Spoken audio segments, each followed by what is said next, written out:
บายดีพี่น้องเด้อสำหรับพี่น้องพ่อแม่ทางบ้านที่ติดตามชีวิตพวกเขาอยู่รัสเซียพี่น้องเอ้ยในมื้อนี้โอ้อากาศยังหนาวแห้งเด้อพี่น้องเอ้ยในช่วงนี้อยู่รัสเซียช่วงเดือนหนึ่งพี่น้องเอ้ยแห้งหนาวอยู่เดือนหนึ่งสำหรับเมืองนี้พี่น้องเอ้ยเมืองจิวเม่นของประเทศรัสเซียนี่พี่น้องเอ้ยเป็นเมืองแรกของแคนไซบีเรียพี่น้องยังตั้งอยู่ทางอาซีเด้อพี่น้องเอ้ยเมืองนี้ยังขึ้นอยู่อาซีบ้านเฮาได้พี่น้องยังตั้งอยู่ทวีปอาซีแล้วก็ยังห่างจากบ้านเฮาแต่2 ชั่วโมงพี่น้องเป็นเวลาห่างกันอยู่2 ชั่วโมงเมืองนี้นะแต่มีความหนาวที่หนาวสุดๆพี่น้องเอ้ยเมืองนี้ก็ได้ถือว่ากันหนาวอีกเมืองหนึ่งของรัสเซียพี่น้องเอ้ยแต่ก็ยังบ่สู้ที่เมืองที่หนาวที่สุดในโลกครับพี่น้องเอ้ยก็เมืองนั้นก็ตั้งอยู่แคนไซบีเรียคือกันพี่น้องเมืองยาคุตพี่น้องเอ้ยเมืองยาคุตก็หนาวที่สุดเลย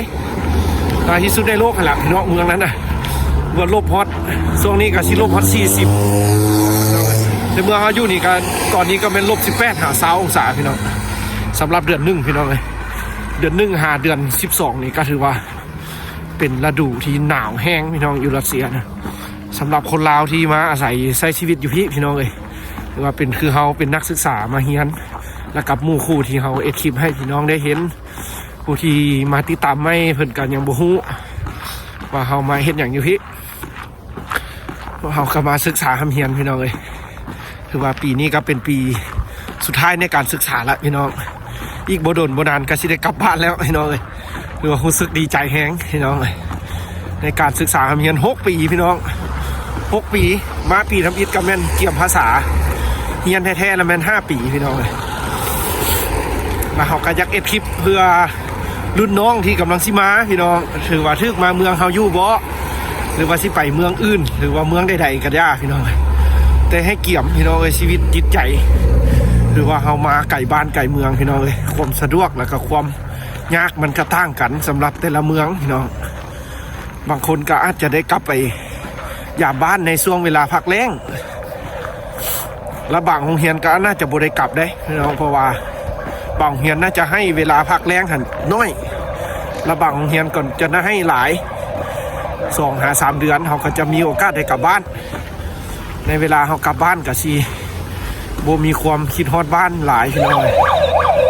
เวลาเขาได้กลับไปเห็นหน้าพ่อหน้าแม่เห็นหมู่คู่แล้วก็ง่ายๆก็เวลาเขาได้ไปกินข้าวอาหารบ้านเขาขนาดพี่น้องมันก็แซ่บเพราะว่ามารัสเซียนะการใช้ชีวิตต่างกันแฮงพี่น้องคนบ้านเขากับรัสเซียถือว่าต่างกันแฮงแต่สำหรับคนรัสเซียกับคนลาวแล้วเพิ่นดีกับเขาพี่น้องเพิ่นดีส่วนใหญ่จะเป็นเพศหญิงเพิ่นจะดีกับเขาแฮงแล้วก็อยู่ประเทศรัสเซียนั้นเพิ่นมีระเบียบที่เคร่งครัดอยู่แล้วพี่น้องถือว่าผู้เป็นตาญาณถือว่าเวลาเขาไปย่างลิ้นย่างหัวกลางค่ำกลางคืนถือว่าเขาอยากหาประสบการณ์นั่นแหละพี่น้องกันเขาบ่ไปเลาะเขาก็บ่ฮู้เด้เขาสิเรียนแต่หนังสืออยู่ในห้องเรียนมันก็บ่ได้เด้พี่น้องเวลาเขาเรียนแล้วเขาบ่เว้ามันก็จะบ่ได้ก็สำหรับตัวเองก็บ่ได้ว่าเก่งภาษาอย่างเราพี่น้องกันลมได้ธรรมดาเขาไปเขามาเขาใช้ชีวิตไปตลาดตะลีแต่ละมื้อแต่ละวันเพราะว่าภาษารัสเซียนั้นมันยากอีหลีถ้าผู้ใดเรียนได้เรียนเก่งก็ถือว่ามีโอกาสได้เฮ็ดเวียกเฮ็ดงานดีพี่น้องเพราะว่าภาษารัสเซียนั้นมันยากแท้ผู้ใดเรียนได้เขาก็สมซื่อเก่งแต่สำหรับเขาเนี่ยว่าเขาบ่เก่งละพี่น้องธรรมดาถือว่าเป็นขั้นที่อ่อนแล้วเขานี่นะที่เฮ็ดคลิปแต่ละมื้อนี่พี่น้องก็เพื่ออยากสื่อสารให้พ่อแม่ทางบ้านได้เห็นนะพี่น้องการมาใช้ชีวิตอยู่ที่สำหรับเขามาใช้ชีวิตคนเมืองฮ้อนสินะเขาบ้านเขามันฮ้อนเนาะแล้วเขามาเมืองหนาวเลยนี่หับมือยากพี่น้องใช้ชีวิตยากและการระเบียบมันก็เคร่งครัดในการศึกษาเรียนเพราะว่าอากาศบ้านเพิ่นคือว่ามันหนาวตลอดปีอยู่แล้วขนาดยามฮ้อนนี่ก็ยังอากาศก็4-5 องศาอยู่ครับพี่น้องแต่หากกระบวกขนาดยามฮ้อนนั่นประมาณเดือน6เดือน7เดือน8ครับจะมีแต่เพียงซ้ำนั้นพี่น้องแล้วดูบ้านเพิ่น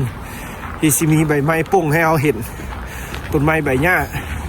แต่ค่าเดือน12บ่เดือนไปจนฮอดเดือนอันนั้นซะพี่น้องเดือน8เดือน7นี่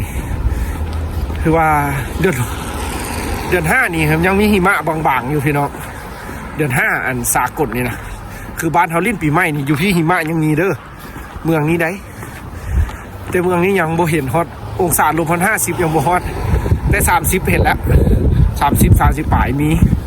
50ยังบ่เห็นสำหรับเมืองนี้ แต่กับมื้อนี้เขาก็พอดีย่างกลับบ้านพี่น้องเลยเขาเวลาเขาเลิกโรงเรียนมาแล้วเขายักไปย่างลิ้นย่างหัวพอบ่ได้อย่างก็ได้ออกกำลังกายพี่น้องเลยแล้วก็เพื่อเวลาเบิ่งผู้เบิ่งคุณเขาก็ยักเฮียนหู้ไปนำวิถีชีวิตยักเห็นบ้านเพิ่นฮะพี่น้องเลยเพราะว่าคนรัสเซียแท้เราเป็นในช่วงนี้เพิ่นจะฮิตไปลิ้นอยู่ไทยได้พี่น้องเพราะว่าคนรัสเซียเขาเจ้าเว้าเองว่าเขาเจ้ามักไปเที่ยวประเทศไทยไปเที่ยวพัทยาเพิ่นว่าส่วนหลายเขาเจ้าก็จะฮู้ประเทศไทยและประเทศลาวเฮานั้นส่วนหลายจะเป็นแต่ทางการที่เพิ่นฮู้พี่น้องจะประชาชนแท้ละส่วนน้อยที่จะฮู้ประเทศลาวบ้านเฮาพี่น้องเพราะว่ามีแต่เฮาแนะนำบอกว่าประเทศค่อยก็ตั้งอยู่หม้อกับประเทศจีนหรือประเทศเวียดนามหรือประเทศไทยสิแล้วเพิ่นจะฮู้พี่น้องสำหรับมื้อนี้อากาศก็หนาวพี่น้องอากาศย่างกลับบ้านแล้วก็อยากเฮ็ดคลิปให้พี่น้องได้เห็นน้ำนะวิถีชีวิตของพวกเขาอยู่พี่น้องในการไปกันมาการใช้ชีวิตแต่ละมื้อแต่ละวันนี่แหละพี่น้องหรือว่าบางอันก็สะดวกบางอันก็สบายบางอันก็ยุ่งยากปนกันไปพี่น้องหรือว่าใกล้สิ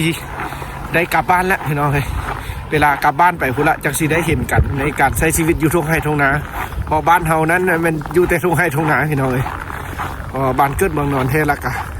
อยู่ทางเมืองพุทธคมแขกวิ่งจันทร์บ้านหันนั้นมันมีแต่อยู่ทุ่งไร่ทุ่งนาละพี่น้องคือว่าตัวเองก็บ่ฮู้ดอกว่าสิได้มาห้ามมาเฮียนอยู่พี่แต่ก็มาก็คักพี่น้องเนี่ยได้มาแล้วก็ได้ตั้งใจอดทนเฮียนให้จบพี่น้องจนสุดความสามารถของเขาละทางหน้าสิเป็นอะไรเราบ่ฮู้เขาก็เอ็ดไปชีวิตไปวันๆจังสิพี่น้องตามแต่เขามักตัวเองเขามักเอ็ด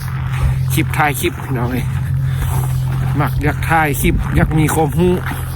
ในการเฮ็ดคลิปวิดีโอพี่น้องเพื่อได้มี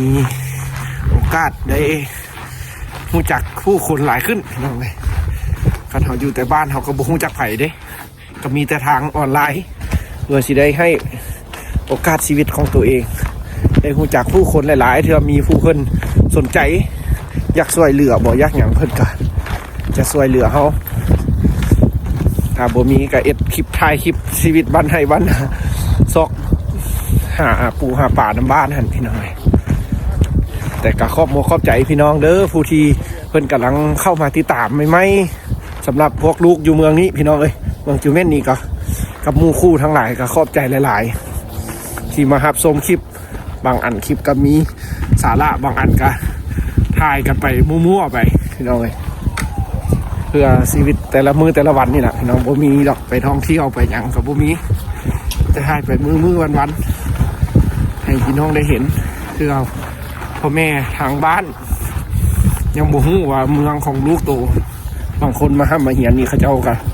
อาจจะทุกข์ยากกว่าเมืองเขาอีกพี่น้องคาดเกิดอันนี้เขายังได้แต่งอยู่ครัวจินแบบเขายากอันไหนเขาก็ไปซื้อมาพี่น้องไปตลาดแล้วก็เลาะซื้ออาหารการกินจบคลิปทำนี้เด้อพี่น้องไว้เจอกันมื้อหน้าสำหรับมื้อนี้เขาก็สิขึ้นห้องนอนพี่น้องเด็กค่ำมืดละ